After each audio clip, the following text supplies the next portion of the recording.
예배 자리에 나오신 우리 성도님들을 환영하고 축복합니다. 오늘 제목은 나는 뭐라고 불려질까라고 하는 제목으로 좀 함께 좀 말씀을 좀 나눠보려고 합니다. 사람들은 인생에서 가장 근본적인 질문은 나는 누구인가라고 하는 질문이라고 저는 생각이 듭니다. 아주 오래전부터 인간은 생각했죠. 나는 누구인가?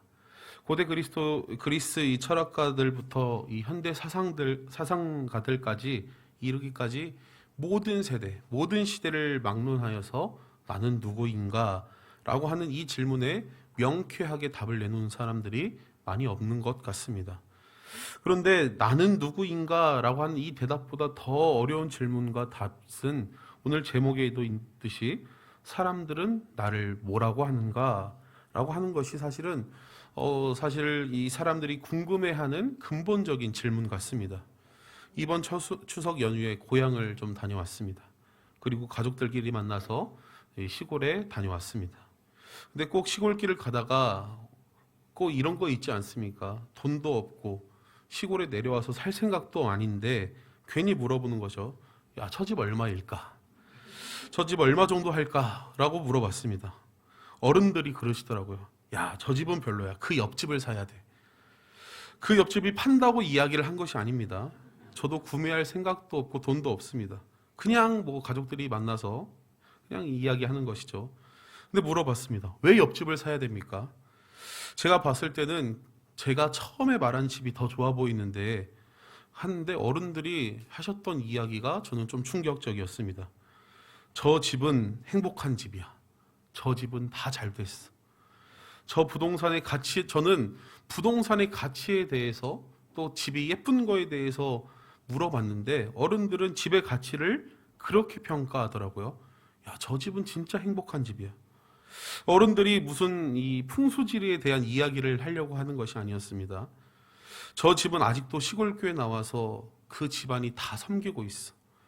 집을 살려면 저런 집을 사야 돼 라고 어른들이 이야기해 주시더라고요. 저는 그 이야기를 듣고 약간 충격적이었습니다. 저는 사실 그 집을 살 돈도 없고 살 생각도 없고 그 집도 팔 생각이 없습니다. 우리는 저 집에 살고 있는 사람이 어떤 사람인가부터 시작해서 그 집은 예수님을 믿는지, 그 집은 행복한지, 그 사람은 누구인지 우리는 평가하고 있는 것이죠. 은연중에 우리는 우리의 생각과 우리의 기질은 그것들을 이야기하고 있는 것입니다. 인간은 내가 누구이고 또 나의 정체성이 어떠한가, 남들이 나를 뭐라고 평가하는가에 따라서 우리의 행복의 척도가 달라지는 것입니다. 왜 좋은 집, 새 아파트, 좋은 차 타려고 합니까? 내가 누구인지 사람들은 은연중에 이야기하려고 하는 것입니다. 제가 이 서울에서 사역할 때 제가 있었던 곳은 강서구 화곡동 쪽이었습니다. 서울이긴 하지만 사실은 서울이라고 이야기하기 애매할 정도로 김포나 부천, 이쪽에 좀 더 부평이나 이쪽에 좀 더 사람들의 생활권이 가까웠습니다. 근데 진짜 웃긴 것은 강서구에 사는 사람들은 자신들이 무조건 서울에 산다고 이야기합니다. 그리고 김포나 부천에 사는 사람들도, 경기도에 있는 사람들도 자신이 서울에서 태어났고 서울에서 생활권에 있고 자신이 서울에서 산다고 이야기하더라고요. 그런데 진짜 웃긴 상황이 하나 있었습니다. 지사님 한 분이 이 개포동이랑 반포 쪽에 사셨던 집사님들이 계셨는데 차도 한 20년이 넘었어요. 오래 타고 오셨는데 그 집사님이 항상 차에서 내리면서 저한테 하던 이야기가 있습니다. 나는 강남에서 와서 힘들다고. 나는 강남에 산다고. 절대 서울 산다고 이야기하지 않더라고요. 멀리서 오셔서 힘들었냐고 절대 물어보지 않아도 항상 저를 찾아와서 나는 강남에서 와서 힘들다라고 이야기하고 가셨습니다. 항상 주일마다 강남에서 왔고 강남 엄마들이랑 여기 갔는데 다음에 한번 가보시라고. 저는 차가 막혀서 강남에 갈 생각이 없는데 저한테 매주 와서 강남 어디 가보라고 맨날 그렇게 추천을 해주고 가셨습니다.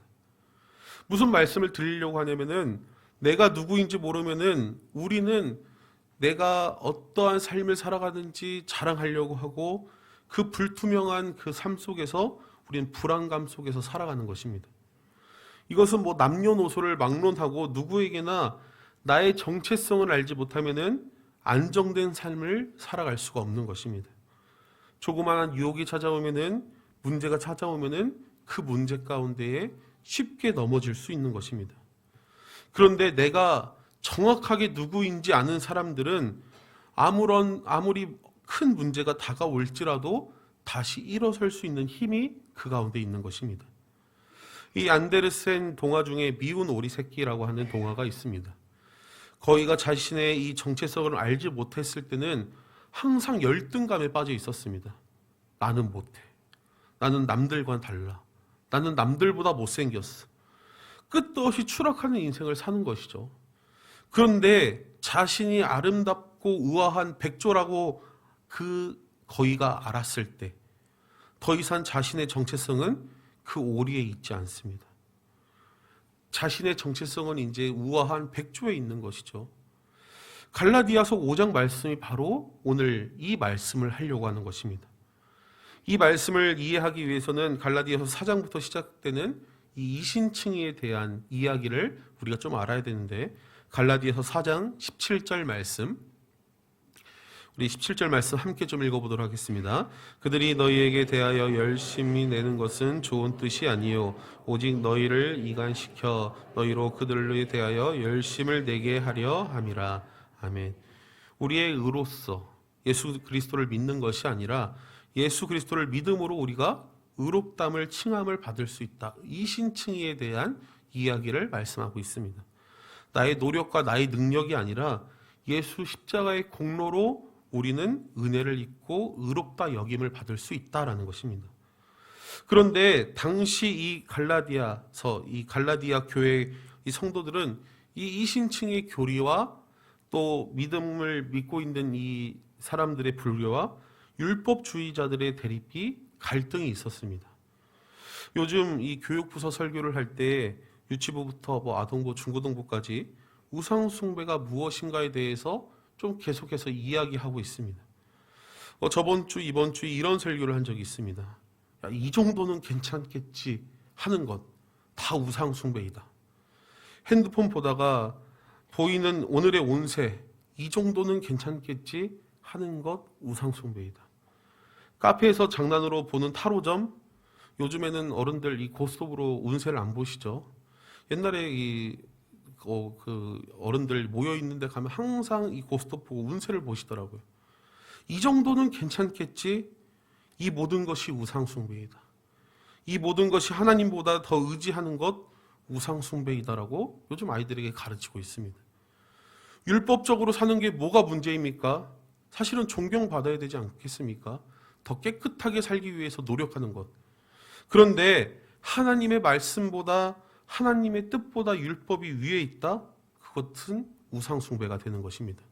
이것 정도는 괜찮겠지. 교회 안에서 하는 것, 그게 어떻게 우상숭배가 돼? 그 모든 것들이 다 우상숭배가 될 수 있다는 것이죠. 율법을 가지고 사람을 정죄하고 공동체를 깨트린다? 이 정도는 괜찮겠지. 생각하는 그 모든 것들이 우리 가운데 우상숭배가 될 수 있다는 것입니다. 다른 것이 우상숭배가 아닙니다. 하나님의 말씀보다 하나님의 뜻보다 더 위에 있고 괜찮겠지라고 생각하는 그 모든 것들이 우상숭배라는 것입니다. 갈라디아서 5장 말씀은 그런 이야기를 하는 것입니다. 그리고 갈라디아서 5장 말씀은 성도는 누구라고 말씀하는 겁니까? 율법의 얽매인 종이 아니라 진정한 자유를 얻은 사람이 정말 진정한 하나님의 자녀, 성도다라고 성경은 말씀합니다. 우리 함께 읽었던 5장 1절 말씀, 갈라디아서 5장 1절 말씀 함께 좀 읽어보도록 하겠습니다.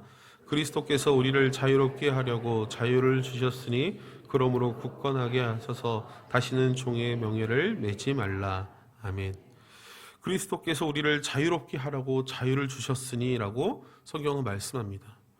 우리가 누구인지 정확하게 성경은 말씀하고 있는 것이죠. 자유를 주신 것입니다. 얽매였던 사람에게 자유롭게 해방시켜 준 것이 우리가 누구인지 성경은 정확하게 이야기하고 있다는 것입니다. 사실 이게 무슨 말씀이냐면은 쉽게 보자면은 관계를 하나님께서 예수 그리스도께서 바꿔주신 것입니다. 예수님과 관계가 이 율법에 매여 있고 속박되어 있는 믿음이 아니라 예수 십자가의 보혈로 이 성령의 행하심으로 예수 그리스도의 십자가의 죽으심과 이 부활하심으로 우리는 믿어지고 의롭게 되는 신분이 변화되는 은혜를 입은 것입니다. 갈라디아서 말씀은 그 은혜가 참된 자유다라고 성경은 말씀하고 있는 것입니다. 이제 예수님과의 관계에서 멍에를 매지 않아도 됩니다. 멍에가 무엇입니까? 소가 짐을 끌 때 끄는 이 구루마 같은 것이 멍에입니다. 이제 종처럼 짐을 끌고 다니지 않아도 얽매이지 않고 살아도 된다라고 하는 말씀입니다. 성령의 인도하심대로 하나님의 자녀로서 오늘 이 말씀은 굳게 서서 하나님의 자녀의 정체성을 가지고 살아라 라고 갈라디아 말씀은 말씀하십니다. 우리의 정체성은 내가 누구냐면은 하나님의 자녀인 것입니다. 그래서 남들이 비교하고 어떻게 살아도 그런 거에 무너질 필요가 없는 것입니다. 우리의 정체성은 성령으로 살아내고 하나님의 자녀로서 세상을 능히 이기는 것입니다. 세상의 어떤 상황이 나에게 다가올지라도 나는 하나님의 자녀로서 가볍게 이길 수 있는 권능이 우리에게 있는 것입니다. 남들이 나를 뭐라고 해도 상관이 없습니다. 우리는 하나님의 자녀입니다.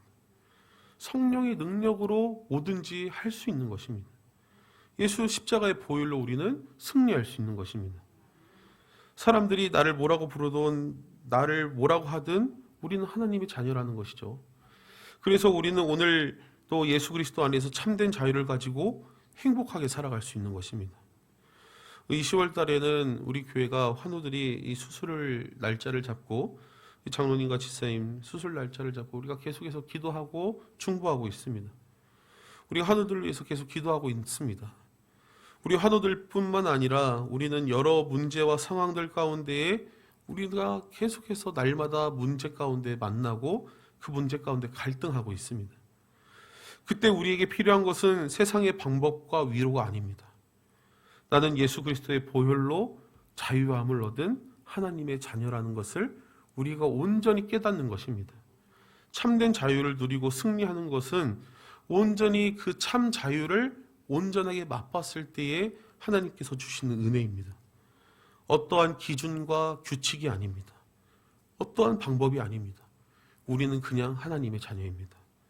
이 놀라운 진리를 우리가 가지고 온전히 나아갈 때에 성령 충만함, 참 자유함을 누리고 승리하는 귀한 은혜가 우리 성교회 모든 성도님들 가운데 있기를 소망합니다.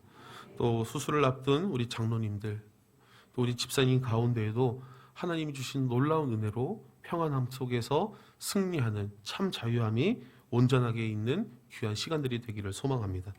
함께 우리 주가 보이신 생명의 길 함께 찬양하시며 또 우리 환우들을 위해서 또 우리의 삶들을 위해서 함께 기도하며 나아가기를 원합니다.